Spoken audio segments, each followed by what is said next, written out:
Well, hello, Studio 108 community. Thanks for clicking in. I'm here with Hannah and Leah. Hello. Are you so excited? Yes, I'm so excited. We're excited to chat today. We're excited to hang out, and we're really excited about Hannah and Leah's project down at Oxbow Orchard. It's like the that anticipation that you get for spring. You know, the weather's changing. You're like, yes, yes, there's hope. And yeah. Our spring has sprung outfits that we're wearing. Yes, you're wearing your happy spring outfits and all the bright colors. It's super good, super good. So what's going on down there, Oxbow?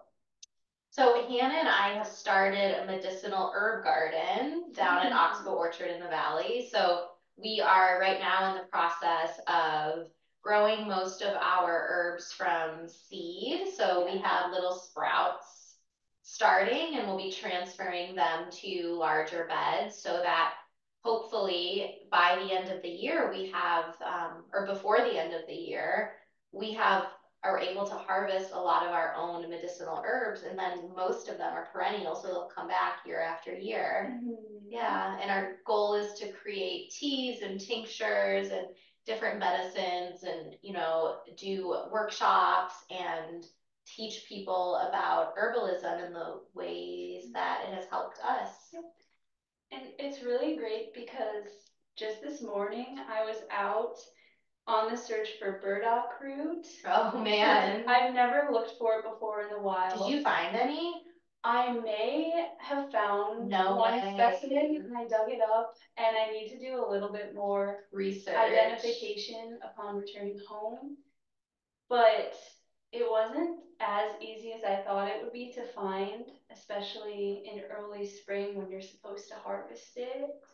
Well, the problem is so many of the herbs that, are grow naturally around here due to just environmental circumstances, right? Or invasive species, or from people over foraging, you can't find these things. And burdock is an amazing liver cleanser. What else does burdock do?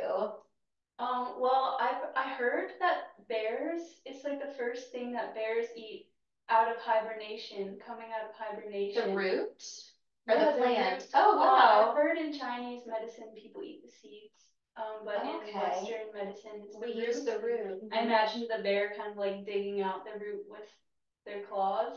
Wow. Well, also, is it more difficult to identify this time of year because the leaves aren't there to identify it by? The leaves are very small, Yeah. and it would look a bit different than the grown plant. And, right. Um, like almost maybe you find it in the summer and then tag it with something. Yeah, that's my. So you know where it's That's my sneaky trick. I'm just giving you tips. That's a really good But tip. you know what? But you know what the good news is that whether or not your burdock, ends up actually being burdock is irrelevant because we'll be growing some at the farm. That's what I'm saying. It's honestly, it's the best way I recommend for people to get into herbalism is by actually just growing their own seeds in a designated plot of land. You really get to know the plants well that way, and you know for certain what you're eating, so there's no question about it. So Hannah and I, should we tell a little bit about how we met? Yes. Can we first go back though? One thing that like is still on my mind. I want everyone to know where Oxbow Orchard is. Yeah. So we are on 21 in Independence, right across from Romita's Pizza. The studio. The studio, yeah. And to get to Oxbow, you just need to go down to Canal Road. And it's along the span, not too far, parallel-ish to the studio, maybe just a tiny bit south. So you could go down Hillside, that's the one that curves really tight and comes down by the visitor center, and then turn left. You can come from Rockside Road and go south, and it would be on your left. You'll know it because it's a farm. You're like, oh, something's going on here. They have like a greenhouse building, and then they have a shed like house for their sales and stuff, which is, I mean, it looks like a shed, but it's big. It would be like a big shed, but it's not big enough to actually call like a storefront, but it is, it's their storefront.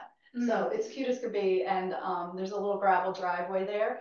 Yeah, and you can stop down there on Fridays. I know they're open with their honey and mugs and fire cider. They have Leah and Hannah's fire cider down there. So, all right. And all sorts of meats that they. Oh yeah, all sorts. We got our Thanksgiving turkey there. It was the best turkey we've had. It was so good.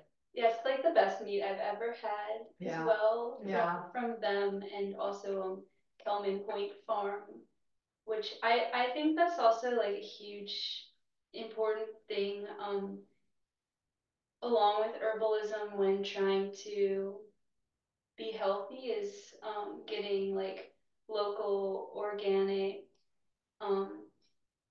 responsibly raised foods. Yeah. So you guys, if those words are like they're kind of target words now, and most people will say, "Oh yeah, we buy responsibly raised meat or we buy local meat." What local meat would be like from a local place? So if you can actually talk to your farmers and ask them, you know, see where the chicken are, see where the sheep are grazing. Yeah. And that Kylie and Beth are so friendly and so nice. So Kyla, sorry. But so it's super nice to stop and to talk to them and to meet them and really get a little bit of the feeling that goes with living that lifestyle and having those priorities.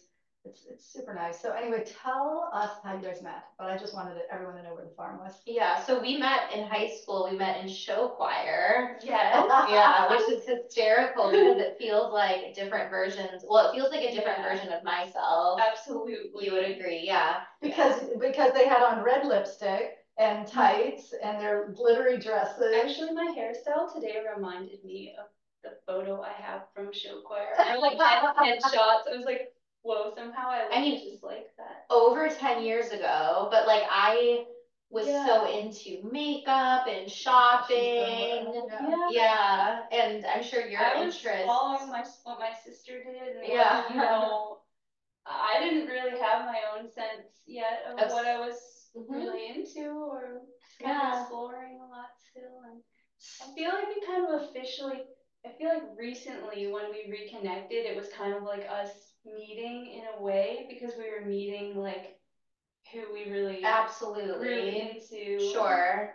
Like I knew one version of Hannah, right? And then now we're just it's been over 10 years, so we're such different people. And it's beautiful to see that, you know, even though our lives crossed all those years ago, it's really almost meant to come together in alignment now for us to do this project together, because it has felt, you know, our friendship has felt very much like divinely orchestrated, or even kind of where we're coming from into herbalism. Like Hannah has so much experience with like ecology and this like more of like the study of like plants and like growing plants, and I come from more of this like functional medicine world of you know, trying to, you know, starting with like more of like a supplement and nutrient perspective, and then kind of crossing over into, okay, how can we streamline this, right? So that we're not, you know, going, you know, outsourcing to factories that are mass producing or mass harvesting these plants and creating a supplement, right? So I kind of came from more of that like medical approach, and Hannah's coming almost from more of like, you know, like a love for the earth and a nature centric.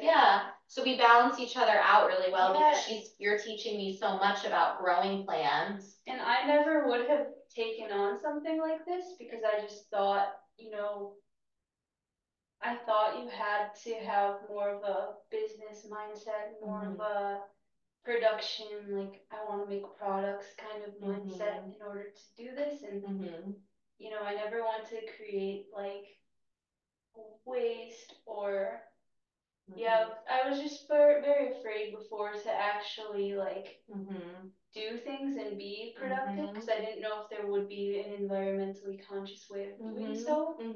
But now I'm realizing like just how necessary herbs and spices are, just more greens in people's lives, like just how necessary it is to all of our healing, and how when you form a close relationship with these plants and you let them into your life and let them do their work on you, it totally transforms your care for the environment and your connection to that environment. I mean, when you consume a plant, you're consuming the consciousness of that plant.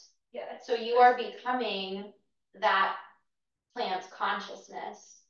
And when that happens, there is a transformation that takes kind of like place an awakening, awareness awakening. Right, and you start to realize, like, hey, the way that I've been living my life, the way that I've been conducting myself, and maybe not all of us, but most of us are conditioned to live in a certain way that's not the most sustainable, not by our own faults, but because society is focused on production, is focused on slapping on a Band-Aid on something rather than kind of looking at the root and doing the deeper healing work that needs to be done. So I feel like just spending more time in like quiet stillness with yourself or like out in nature especially is best.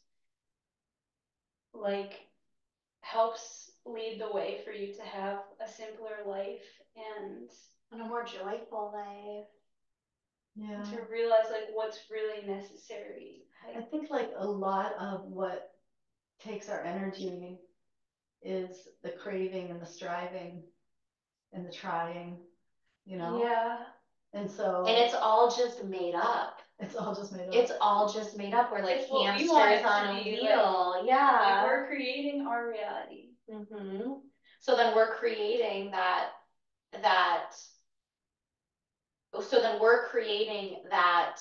field of never being good enough, always needing more. And really that's just a capitalistic story. It's conditioning. What we know, what we see, what's framed as success. So we think we need to achieve this.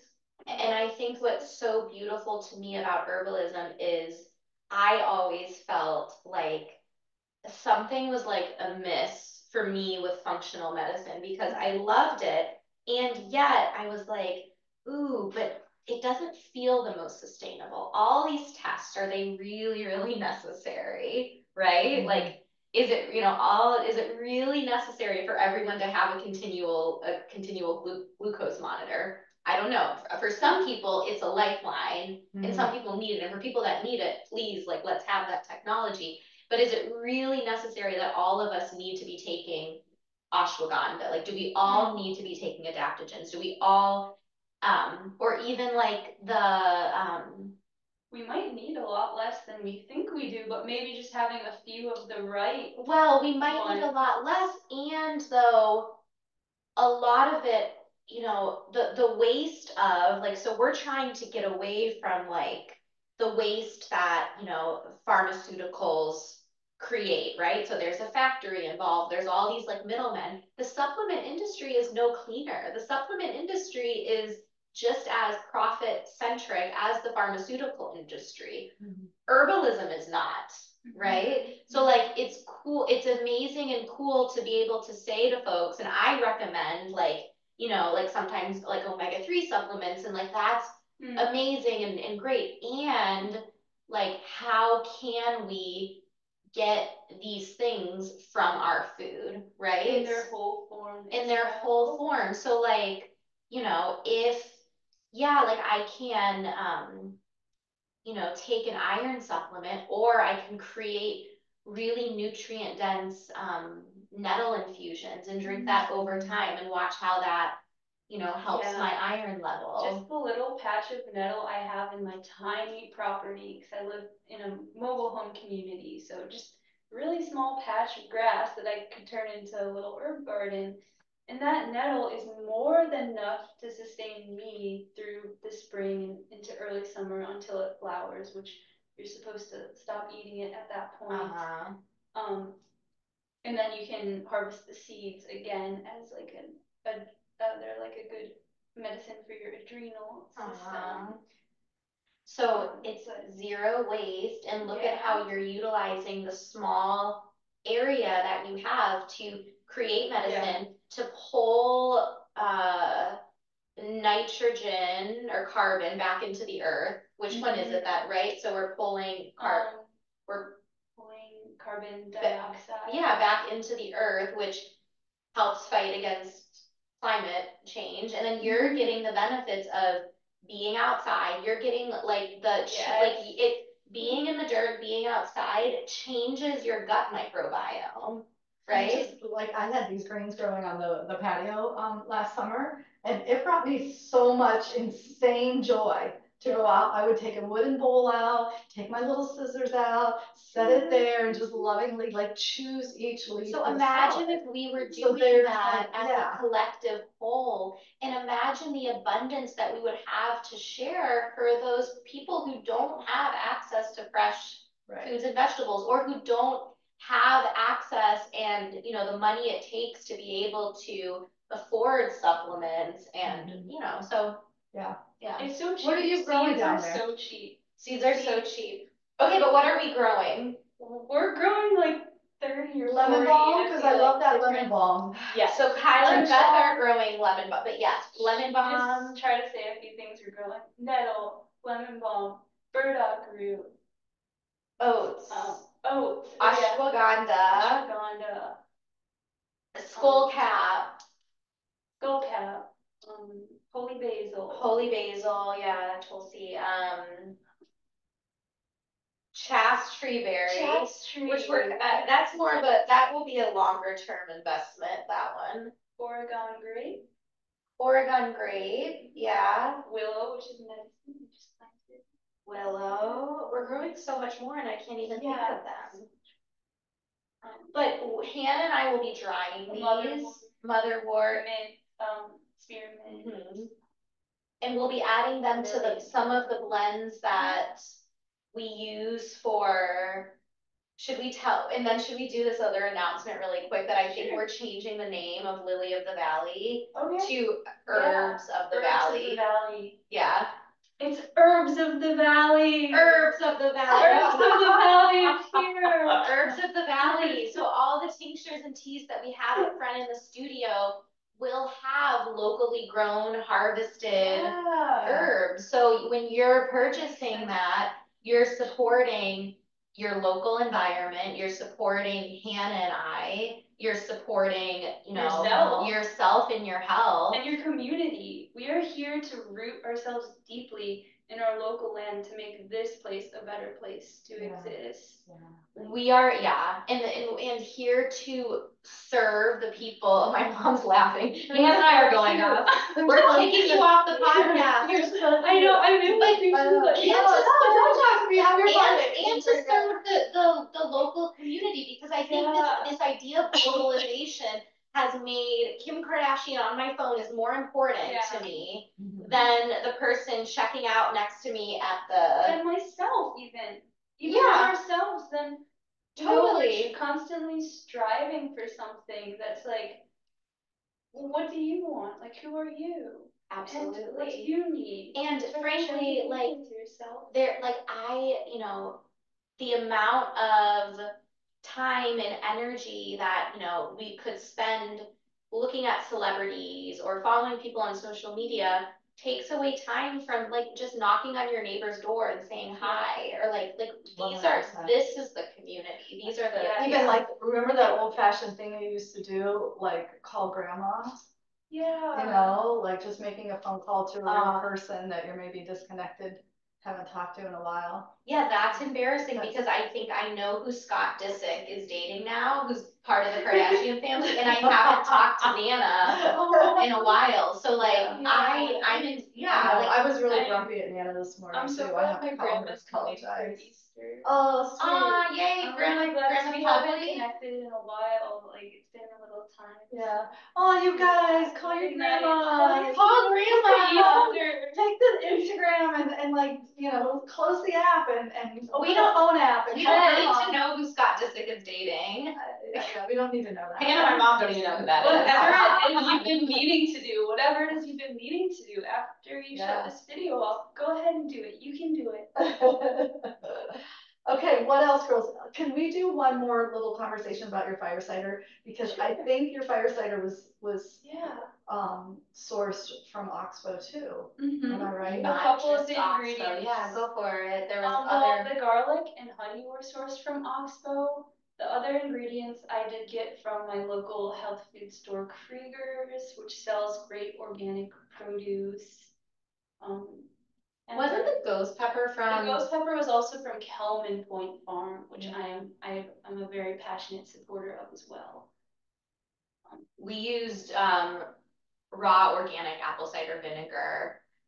It's an oxymel, so there's vinegar and honey in it, and it's an amazing medicine for immunity, for circulation, digestion. Those are the 3 big ones. Absolutely, yeah. And so it's something like $18 a jar.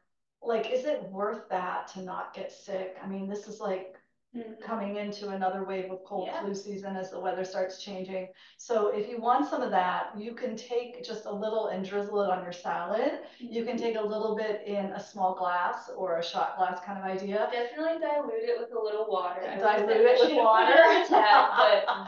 It's really strong straight. There's fire in the cider. Like it's a descriptive name. It's very pungent. Yeah, and so you'll water it down a little bit and take a shot of it, or just a teeny little bit drizzled on top of your salad, the way you would a splash of vinegar. And so that's my little shameless plug for you guys, because that product has been kind of flying off the shelves. We've gotten people so have come back much for repeat purchases. Yeah, we've gotten so much positive feedback from that. Yeah, we have, and we have more. We have a little bit more, so not a ton more, but a little bit more. Yeah. So if you want a bottle to stock up, this would be a good time to grab it off the shelves here. They have it. They're selling. So we're selling it at Oxbow, at the studio, and at the Lights. Yeah, the Light down the street, the Light with Small Wellness. Yeah. So 3 locations to pick that up. Yeah. And and then look for more exciting things from Leah and Hannah, because they're full of great ideas. And herbalism is really an important conversation for us moving forward, so that we can continue to care for ourselves and our world. So and each other. And each other. Yeah. Thanks for following. Namaste. Thank you. Thank you. Namaste.